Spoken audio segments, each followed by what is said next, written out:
South Park escape room coming to Littleton. Who amongst us has watched South Park? I have. I don't watch it on a regular basis. So I'm the only South Park fan. I enjoy it. I just don't. I don't watch a lot of television to begin with anymore. So I hear that. There's just no time. Well, the South Park escape room has you trying to escape ski, and it's really centered around Cartman, because that's kind of the best way to go if you're doing a South Park escape room. And I kind of feel like if you lose, you should be forced to eat Cartman's chili. If you haven't seen the episode, there's an episode where he turns, I think it's Scott Tenorman's parents, into chili. Yet he's never gone to jail for that. They kind of brushed that under the rug. But the South Park escape room looks like a lot of fun. You're playing in a recreated classroom from South Park, and you can see in the photo, it really legitimately looks like a classroom in South Park. It's really detailed and has an animated look and feel to it.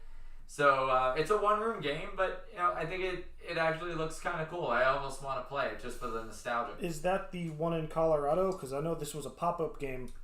It's the same, from what I understand. Correct me if I'm wrong, but I'm pretty sure it's the exact same pop-up. Because it's the same company. Yeah. That facilitates the game. Escape the Room, highly original name. But they have a ton of locations, and they have the go-ahead on South Park. So, looks fun. I would enjoy checking it out. So, it's there. Check it out. From what I understand, there's more expansion coming as well. They're going to be hitting more cities and more stuff like that. So, it's a traveling game. The only thing that I always try to push on people with traveling games is just there is a little buyer beware on those, because they get serious wear and tear. Oh yeah, I mean that's kind of a given. We played the Resident Evil officially licensed game with David and Lisa from Room Escape Artists. Jess was 9 months pregnant at the time, and that game was horrible. And that's coming from a massive Resident Evil fan. I mean, that's kind of one of the games I cut my teeth on to get into puzzle stuff. And the Resident Evil live escape room game was so bad. So bad. Was that for one of the movies or one of the new games? No, it was promoting Resident Evil 7 Ah. for the release of that, which is not one of my favorite games in the franchise. So then there you go. But it had nothing to do with that game. Maybe they were just trying to match the quality. Maybe. No, this was very kind of like set in the original games, the first three, maybe. Okay. But when we left, there were comments even with Room Escape where they were even like, Kiersey was a better Resident Evil game. It was just bad. It's 3 small rooms. Half the locks were partially broken off and things didn't open, and the ending infuriated us. It's not running anymore, so I guess there's no reason that it can't be spoiled, because you can't play it. But basically, the first room you start in is the stage of a theater in New York, because that's just where they rented space. Yeah. And then the game plays backstage through rooms. On the stage, there's a TV and like a living room set and whatever, and you get your briefing there. You go into the game and you play through room 1, room 2. We actually got into room 3 without solving room 2, and the game master didn't notice. He came running in and he's like, "What are you guys doing in here? Get out, get out, get out." There was no game master viewing. He's in with you, which made that even more. That's really awkward. Kind of lame. Yeah. The game master's watching you for the whole game as if he's studying what's going on as a member of the Umbrella Corp. But it was weird. And you end up getting a VHS tape. So we had played through these 3 rooms in 15 minutes. And we've got this VHS tape. And we're like, what the hell do we do with it? There's nowhere to put it. So, what's funny about this is if they're watching, David and Lisa are, they've made a business out of playing escape rooms through their review site.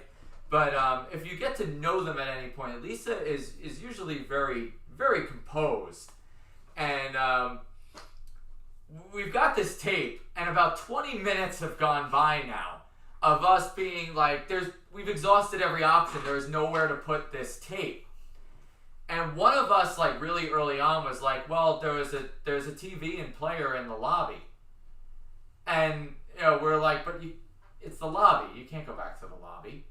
So finally, we're re-exhausting options. And we're like, where the hell could we put this? And I'm like, the only place to put it was that tape player in the lobby. And the game master just goes, yeah. And Lisa just goes, oh, fuck you. And we go out to the lobby, pop it in, and there's the final puzzle, and we won the game. Oh, brother. But we wasted a half hour. Yeah. Literally, keep in mind, this was a half hour of standing in a room with a VHS tape. There was nothing left to do.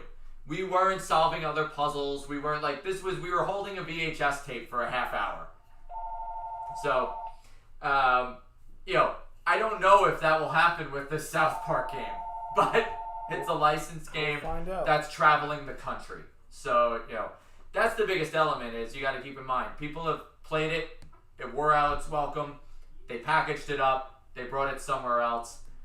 Are they fixing it in between if things are broken? I don't know. The Resident Evil game, they literally just glued the lock hasps to the surfaces of the featured elements. They weren't even drilled in. Well, there you go, kids. So, I remember David went to pull on a lock, and it just came off. The whole hasp just came off. Well, anyways. One of the desk drawers was broken, so the game master just handed us what was in the drawer. They had copies, and they knew. They totally just didn't even bother fixing it. They just handed us copies. So yeah, that's what you're dealing with. Yeah. So